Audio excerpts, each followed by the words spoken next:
It's interview time. We're grateful to have Jess Langbridge, a clinical physiologist working at Christchurch Hospital's sleep unit.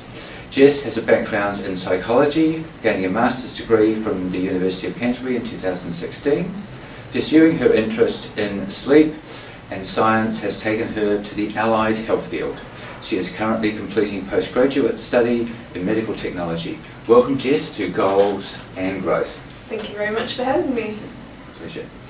So, let's kick it off. Jess, can you explain what a sleep physiologist does and who you would typically help? Sure, it's a good question. I know people often look at my name tag and have to squint a bit to work out what a physiologist is. So physiology has got to do with the processes and functions in the body. So if anatomy is the parts, physiology is what it's all actually doing. And sleep physiologists are involved in monitoring people's sleep, so looking at their breathing, looking at their movements, looking at the brain activity, so what stage of sleep they're in, to paint a picture for the medical team of what is actually happening with the person's sleep. As for who we see, quite a range. It can be anywhere from somebody who's having trouble with their movements, moving too much during sleep, somebody who is maybe acting out their dreams, somebody who is struggling to fight sleep, sleeping uncontrollably, or just having trouble breathing during sleep. In general, we see people who are not getting a restful sleep for whatever reason, and that might start to impair their functioning during the day or how they feel. And especially at the hospital, a lot of our patients have other health issues at the same time, and a poor night's sleep just doesn't help with that. So treating the sleep problem can help their other health functioning. Great. So what makes sleep really interesting to you? For me, I think it's how much we don't know that is really interesting. It's a relatively new field. As a medical specialty, it's only been around about 50 years. So the opportunity for new findings and new understanding is quite exciting for me. And personally, I have an interest in the psychological side, so what our thinking can do for our sleep and how we can change our thinking about sleep and change our sleep behaviours. It's really interesting. Thanks. I try to get at least 7 hours of sleep a night. Is there a recommended amount of sleep? Yeah, absolutely. There are guidelines. So obviously everyone's individual, and there's some people who need more, some people who need less. But in general, for adults, you're looking at about 7 to 9 hours. So you're in the right range for an adult, as long as you feel rested. At the lower end, though. Yeah, and that's all right. That's all right, as long as you feel better in the morning for having slept. Just curious about that, because there's quite a lot of people who I remember saying, oh, look, I can get by on 4 or 5 hours. I feel fine. But that's really not sustainable, is it? Typically not. There are some genuine short sleepers who can get away with it. Often people maybe don't realise what they could be like if they were having a restful night's sleep. So it's just working out what is the individual difference and what is actually deficit.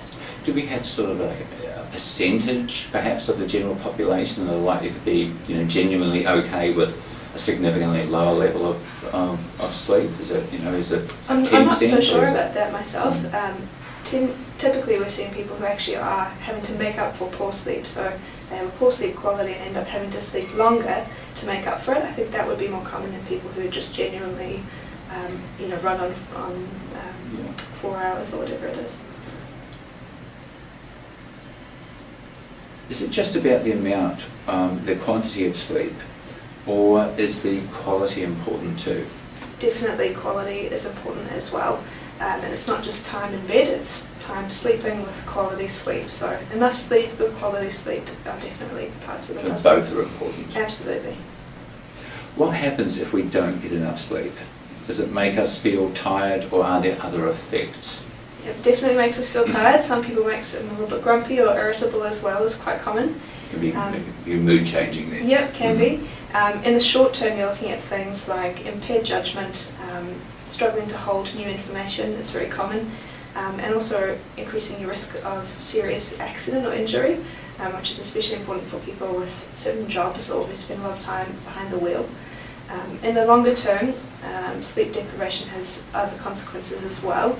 In particular, it increases your risk for certain diseases, your disease risk for things like obesity, diabetes, heart disease, and even mortality, so just having a shorter lifespan can be related So a short night here or there, not a problem, but especially when it's a regular occurrence to have a shorter night than you need, that's when you run into a bit of trouble.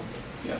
So it's going to affect your life if it's something that happens regularly. It can. It has the potential. It has the potential. Sometimes I don't get enough sleep because I find it's hard to get to sleep or to wake up easily, or I wake up easily during the night. Can you give me some simple tips on how to improve my sleep? Sure, so those are really common troubles, so having a bit of difficulty getting to sleep. I'd say the main thing is to try not to stress about it, so difficult not to stress sometimes, but remember that you can't force sleep, you can just create the right environment for sleep to come to you. So if you're having difficulty getting to sleep, just try and relax. If sleep's really not coming to you in about 20 to 30 minutes, then you might want to get up and go somewhere quiet, relax, not too many bright screens or anything like that, and then have a fresh attempt when you do feel sleepy again. So it's just about building that connection in your mind between the bedroom as a place for sleep or sex and being with your partner. Those are the only things that happen there. Mm-hmm. It's not a place for worry and it's not a place for wake. And that's an interesting point you made, because I think it can, perhaps, certainly this is my experience, is that if I feel that I need minimum 7 hours sleep, then I go to bed at 11 and I'm expecting to wake up at 6 o'clock in the morning and I can't, and I'm not asleep by 11:30, it becomes a bit of a stressor, and that I can't sleep, therefore I'm much less likely to sleep because I'm stressed. Absolutely, so you have to realise sometimes we do have nights like that. Same with waking up at night, remembering it's actually normal to wake up a couple of times a night, but it's what you do in response to that that's really important. What effect does, you mentioned actually before about this, but I'm just curious to discuss this further. What effects does having a mobile or watching TV before going to bed have on our sleep? Really good question. It's quite a hot topic. So there are two things really. Having a mobile phone or TV usually has some stimulating content, so it gets your brain going, especially if it's something interactive like messaging people or gaming, rather than just passively watching something. So it's getting your mind going when you should really be starting to slow down and wind down for the night. So that's part one.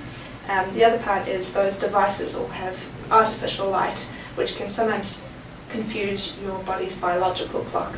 We use natural light to help with our timing of sleep and wake, and that artificial light can disrupt things. It can also confuse your secretion of certain hormones related to sleep.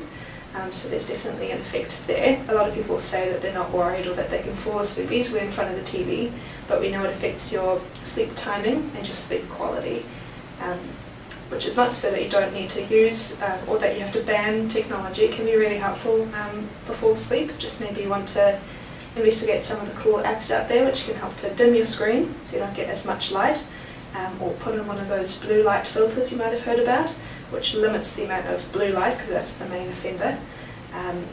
Best still is to avoid blue light, but if you're wanting to use technology, things like podcasts can be really good, speaking on the radio. Yes. And there are some great ones out there. There's one that comes to mind is this guy called, it's the Sleep With Me podcast, and he's got a very droning voice and he goes on, and it's bedtime stories that you're meant to fall asleep to. Otherwise, if that's not your style, you can get Stephen Fry to narrate you through walking through lavender fields in the south of France and those sorts of things, so all without screen time. Sleep inducing. Yeah, absolutely.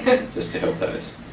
Because it's often people have their phone, I have to say I'm guilty of this, the phone next to them in bed, so notifications can wake them, or they look at their phone, as you mentioned, just before they sleep, their screen can be the last light that they see, so it is an issue if it's blue light, so it's those typical screens.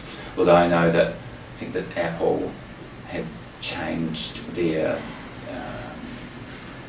part of their phone screen time to reduce that blue light, but I think it's still a problem. So, yeah. So thanks very much for that. So just curious about one thing, and it talks about sleep debt.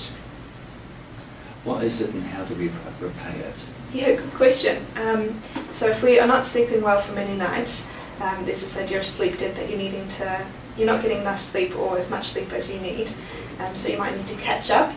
And a really good example of this is teenagers. So often they will want to be sleeping later but have to wake up early for school. So over the week they're not getting enough sleep. They need quite a lot of sleep, so 8 to 10 hours I believe. And when it comes to the weekend, they've built up this debt that they now need to catch up by sleeping a little bit longer. So you see teenagers typically sleep longer on the weekend. A lot of adults do too as well. So it's something, when you're trying to repay the debt, unfortunately you can't bank up sleep in advance. So if you know you're going to have a short night, you can't nap up and get prepared. It doesn't quite work like that. So there is a way to recover, but it's not quite the same as having a regular routine and your body sort of knowing what's coming. I heard somewhere, and I don't know whether it's correct or not, that if you have, say, a sleep debt of 3 or 4 hours, it takes more than one extra night or longer night's sleep to recover from that. I think the effects last a little longer than that. Is that correct, or is it something you're aware of? Or? Quite possibly. I wouldn't know to put exact numbers to it, but that definitely makes sense to me. I think people often underestimate how much sleep is lost in one shorter night. Yeah. And finally, what is the one tip you can give people that is likely to make a big positive difference to the amount and quality of their sleep? Sure. Well, since this is a show about growth, I'd say definitely having a growth mindset when it comes to sleep can really help. So a growth mindset being the idea that you can change things, and you can definitely change your sleep and change your sleep habits. Usually we recommend people start with what's called sleep hygiene, which really just means good practices around sleep. And you can just Google that and come up with some good lists of places to start.